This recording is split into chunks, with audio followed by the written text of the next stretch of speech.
ਧੰਨ ਧੰਨ ਰਾਮਦਾਸ ਗੁਰ ਜਿਨ ਸਿਰਿਆ ਤਿਨੈ ਸਵਾਰਿਆ। ਭਾਈ ਬਲਵੰਡ ਜੀ ਅਤੇ ਭਾਈ ਸੱਤਾ ਜੀ ਦੁਆਰਾ ਗਾਈ ਗਈ ਗੁਰੂ ਰਾਮਦਾਸ ਜੀ ਦੀ ਮਹਾਨਤਾ ਦਾ ਵਰਣਨ ਕਰਦੀ ਇਹ ਤੁਕ ਹਰ ਗੁਰਸਿੱਖ ਦੇ ਹਿਰਦੇ ਦੀ ਡੂੰਘਾਈ ਵਿੱਚ ਸਮਾਈ ਹੋਈ ਹੈ। ਹਰ ਰੋਜ਼ ਅੰਮ੍ਰਿਤ ਵੇਲੇ ਸੱਚਖੰਡ ਸ੍ਰੀ ਅੰਮ੍ਰਿਤਸਰ ਸਾਹਿਬ ਵਿਖੇ ਗੁਰੂ ਗ੍ਰੰਥ ਸਾਹਿਬ ਜੀ ਦੇ ਪ੍ਰਕਾਸ਼ ਸਮੇਂ ਭੱਟ ਕੀਰਤ ਦੁਆਰਾ ਉਚਾਰੀ ਗਈ ਅਰਦਾਸ ਦੀ ਤੁਕ ਗੁਰੂ ਰਾਮਦਾਸ ਰਾਖੋ ਸਰਨਾਈ ਮਹਿਸੂਸ ਹੁੰਦਾ ਹੈ, ਮਾਨੋ ਸਾਰੀ ਸ੍ਰਿਸ਼ਟੀ ਗੁਰੂ ਰਾਮਦਾਸ ਜੀ ਅੱਗੇ ਆਪਣੀ ਸ਼ਰਨ ਵਿੱਚ ਰੱਖਣ ਲਈ ਅਰਦਾਸ ਕਰ ਰਹੀ ਹੋਵੇ।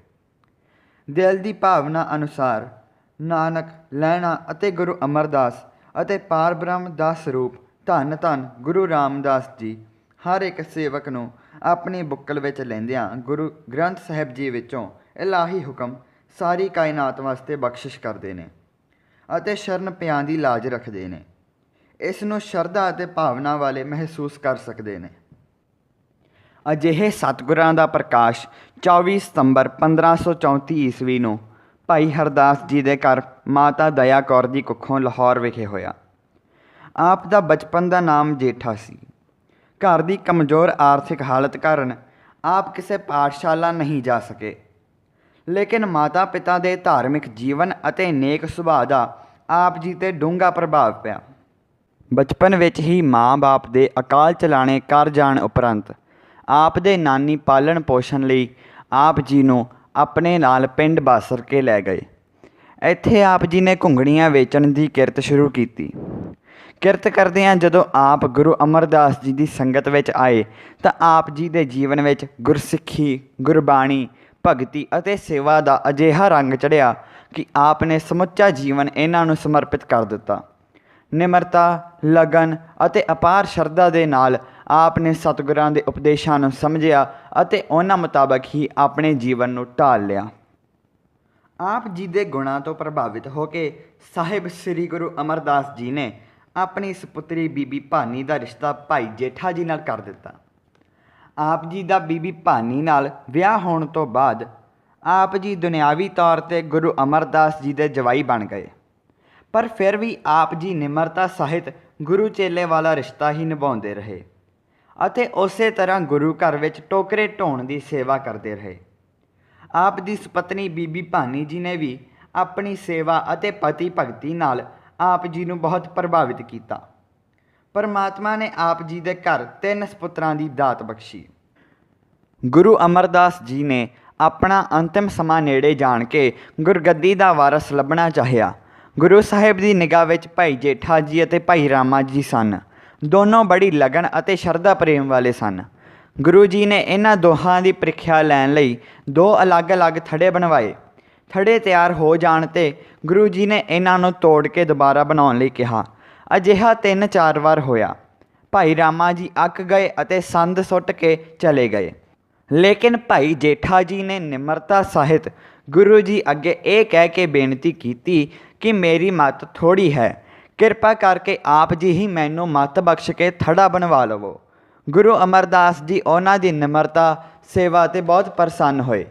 ਸ੍ਰੀ ਗੁਰੂ ਅਮਰਦਾਸ ਜੀ ਨੇ ਅਗਸਤ 1574 ਨੂੰ ਸਰਬੱਤ ਸੰਗਤ ਦੇ ਸਾਹਮਣੇ ਗੁਰਗੱਦੀ ਭਾਈ ਜੇਠਾ ਜੀ ਨੂੰ ਬਖਸ਼ ਕੇ ਗੁਰੂ ਰਾਮਦਾਸ ਬਣਾ ਦਿੱਤਾ।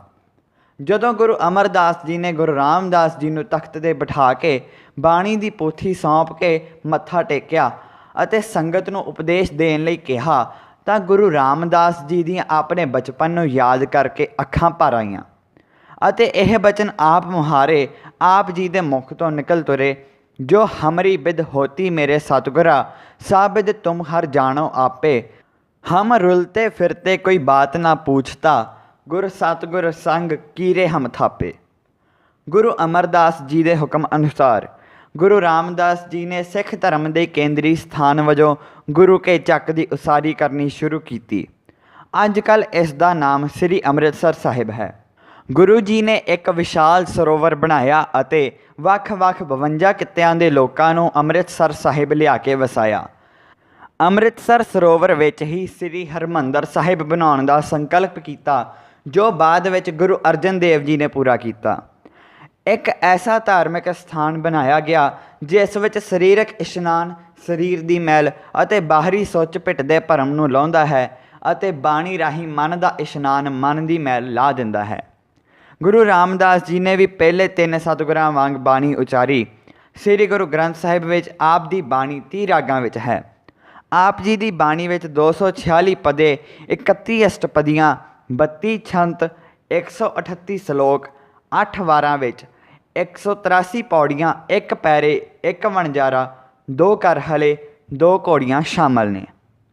ਆਪ ਜੀ ਦੁਆਰਾ ਉਚਾਰੇ ਛੰਦਾਂ ਵਿੱਚ 4 ਛੰਦ ਲਾਵਾਂ ਦੇ ਸਿਰਲੇਖ ਹੇਠ ਦਰਜ ਹਨ, ਜੋ ਗੁਰਸਿੱਖਾਂ ਦੇ ਆਨੰਦ ਕਾਰਜ ਸਮੇਂ ਪੜ੍ਹੇ ਅਤੇ ਗਾਏ ਜਾਂਦੇ ਹਨ। ਗੁਰੂ ਰਾਮਦਾਸ ਜੀ ਗੁਰਤਾ ਗੱਦੀ 'ਤੇ ਲਗਭਗ 7.5 ਸਾਲ ਸੇਵਾ ਕਰਦੇ ਰਹੇ। ਇਸ ਦੌਰਾਨ ਸਿੱਖੀ ਦੀ ਚੜ੍ਹਦੀ ਕਲਾ ਲਈ ਅਨੇਕਾਂ ਕਾਰਜ ਕੀਤੇ। ਆਪ ਜੀ 47 ਸਾਲ ਦੀ ਉਮਰ ਵਿੱਚ ਆਪਣੇ ਛੋਟੇ ਪੁੱਤਰ ਗੁਰੂ ਅਰਜਨ ਦੇਵ ਜੀ ਨੂੰ ਗੁਰਗੱਦੀ ਸੌਂਪ ਕੇ ਸ੍ਰੀ ਗੋਇੰਦਵਾਲ ਸਾਹਿਬ ਆ ਗਏ ਅਤੇ ਇੱਥੇ ਹੀ ਸਤੰਬਰ 1581 ਨੂੰ ਜੋਤੀ ਜੋਤ ਸਮਾ ਗਏ। ਸ੍ਰੀ ਗੁਰੂ ਰਾਮਦਾਸ ਜੀ ਨੇ ਸਾਨੂੰ ਬਹੁਤ ਸਿੱਖਿਆਵਾਂ ਦਿੱਤੀਆਂ। ਉਹਨਾਂ ਨੇ ਗੁਰੂ ਨਾਨਕ ਦੇਵ ਜੀ ਦੇ ਸ਼ਬਦ ਗੁਰੂ ਦੇ ਸਿਧਾਂਤ ਨੂੰ ਪੂਰੀ ਤਰ੍ਹਾਂ ਦ੍ਰਿੜ ਕਰਵਾਇਆ ਅਤੇ ਕਿਹਾ, ਬਾਣੀ ਗੁਰੂ, ਗੁਰੂ ਹੈ ਬਾਣੀ, ਵਿੱਚ ਬਾਣੀ ਅੰਮ੍ਰਿਤ ਸਾਰੇ। ਅਰਥਾਤ ਬਾਣੀ ਨੂੰ ਗੁਰੂ ਕਿਹਾ। ਗੁਰੂ ਜੀ ਨੇ ਮਨੁੱਖ ਨੂੰ ਲੁਕ ਛੁਪ ਕੇ ਗਲਤ ਕੰਮ ਕਰਨ ਤੋਂ ਰੋਕਿਆ ਅਤੇ ਫਰਮਾਇਆ ਕਿ ਤੂੰ ਕਿਤੇ ਵੀ ਛੁਪ ਕੇ ਗਲਤ ਕੰਮ ਕਰ, ਵਾਹਿਗੁਰੂ ਤੇਰੇ ਰਾਜ ਤੋਂ ਜਾਣੂ ਹੈ। ਇੱਕ ਦਿਨ ਝੂਠ ਠੱਗੀ ਸਾਹਮਣੇ ਆ ਹੀ ਜਾਵੇਗੀ। ਕੂੜ ਠੱਗੀ ਗੁਲੀ ਨਾ ਰਹਿ, ਮੁਲੰਮਾ ਪਾਜ ਲਹਿ ਜਾਏ। ਪਰਮਾਤਮਾ ਦੇ ਭਾਣੇ ਵਿੱਚ ਰਹਿਣ ਦੀ ਸਿੱਖਿਆ ਦਿੰਦਿਆਂ ਉਹ ਫਰਮਾਉਂਦੇ ਨੇ, ਜੋ ਤਿਸ ਭਾਵੈ ਨਾਨਕਾ ਸਾਈ ਗੱਲ ਚੰਗੀ।